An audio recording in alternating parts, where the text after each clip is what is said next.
The skies above the line of control in Kashmir crackled with tension on May 6, 2025. Indian and Pakistani fighter jets engaged in a furious melee, the latest chapter in a decades-long conflict. This wasn't just another border skirmish. The stakes were far higher. When the smoke cleared, the air combat had profound implications for regional stability and the global arms market. The immediate trigger for the engagement remained murky. India claimed it was conducting counter-terrorism operations. Pakistan asserted it was defending its airspace from unprovoked aggression. Pakistan claimed to have shot down 5 Indian aircraft, including 3 advanced Rafale jets. Neutral observers, relying on open-source intelligence, painted a different picture. The fog of war, thick with conflicting narratives, obscured the details of the engagement. The roots of the India-Pakistan conflict run deep, entangled with the tumultuous birth of both nations in 1947. The partition of British India into predominantly Hindu India and Muslim-majority Pakistan unleashed waves of violence and displacement. At the heart of the conflict lay the disputed territory of Kashmir. Both India and Pakistan claimed Kashmir, leading to the first of 3 wars fought between the two nations over the region. The other 2 wars, in 1965 and 1971, ended without resolving the fundamental issue of Kashmir's status. The 1971 war, which resulted in the creation of Bangladesh, further deepened the animosity. The Kargil War of 1999, sparked by a Pakistani incursion into Indian-controlled Kashmir, brought the two countries perilously close to all-out war. The May 6th air clash represented another dangerous escalation in this long-running saga. It shattered the uneasy peace that had prevailed since the 2019 Balakot airstrikes. The latest clash served as a grim reminder that the Kashmir conflict remained a powder keg. The May 6th clash also threw a spotlight on the military hardware deployed by both sides.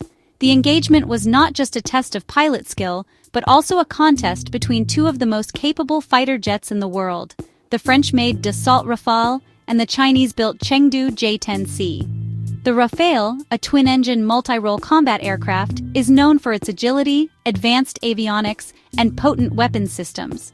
The J-10C, on the other hand, is a single-engine multi-role fighter jet that entered service with the Pakistan Air Force in 2022. While not as technologically sophisticated as the Rafale, the J-10C is a highly capable aircraft in its own right. The clash over Kashmir provided valuable insights into the capabilities of these 2 aircraft in a real-world combat scenario. While the exact details of the engagement remained classified, the outcome suggested that the J-10C might have performed better than many Western analysts had anticipated. The downing of multiple Rafale jets, if confirmed, would be a significant coup for the Chinese-made fighter. Section 4. Geopolitics at play. The air clash over Kashmir cannot be viewed in isolation. It unfolded against a backdrop of complex geopolitical rivalries and shifting alliances in the Indo-Pacific region. The United States, seeking to counter China's growing influence in the region, has been deepening its defense ties with India.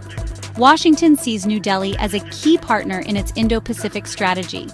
France, on the other hand, has been a long-standing defense supplier to India and views the Rafale deal as a cornerstone of its strategic partnership with New Delhi. China, meanwhile, has been steadily expanding its military footprint in the region.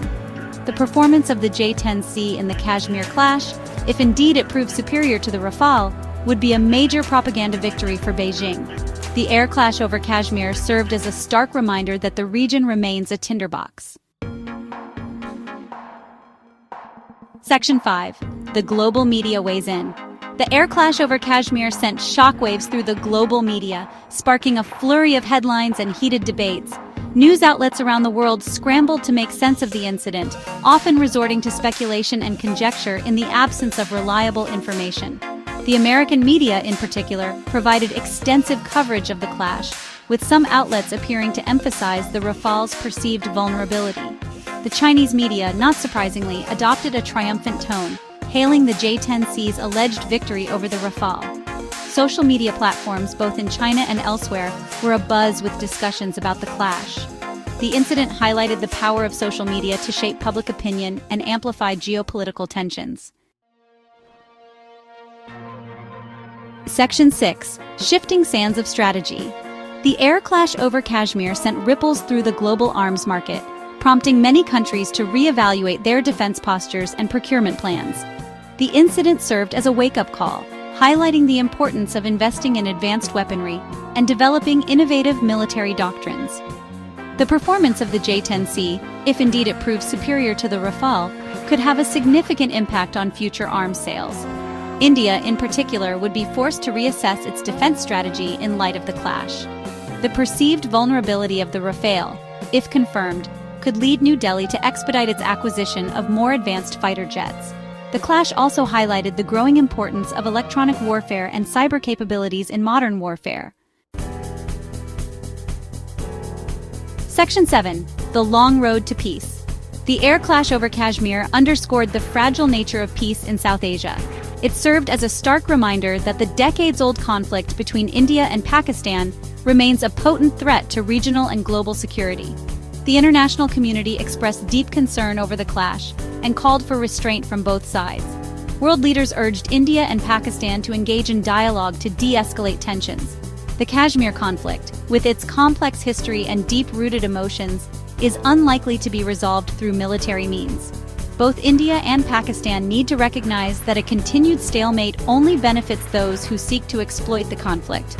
The only viable solution lies in dialogue, diplomacy, and a willingness to compromise.